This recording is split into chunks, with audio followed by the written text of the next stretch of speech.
So, let's turn the cameras around and let's see which of these phones is actually better able to remove that noise. So this is the iPhone. Now moving over to the Samsung. So listen to the background noise. How clearly can you hear my voice and how much does that sound disappear?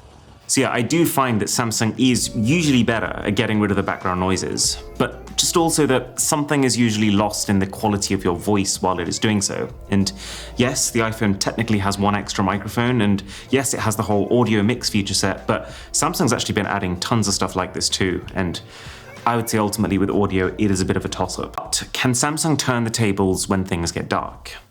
No, not really. But there are a couple of exceptions. So when you're taking videos at night, I would say both phones struggle an equal amount at correctly exposing the bright spots. Like, can you see how the name of this crepe cafe is practically unreadable on both? Bit of a crepe image, to be honest. And when you look close at the brickwork, they're also similar. Samsung is a bit grainier, Apple is a bit smoothed out, but I wouldn't say either is better. The detail level is pretty much the same. Like if we zoom into this sign over here, it's the same legibility, which I would say is a better indicator of information captured as opposed to sharpness or smoothness. But these are the key differences that I have noticed at night. One, Samsung's photos have better dynamic range than Apple's. Like this sign over here was super bright compared to the rest of the scene. Samsung could handle it, the iPhone couldn't. Two, iPhone's portrait mode holds its quality, whereas Samsung's falls apart quite a bit more, with it losing a grip on the way that colors should be presented and getting a bit too noisy. And three, that the iPhone is actually better at zooming in too when it's dark. Bear in mind, with each of these things I'm saying,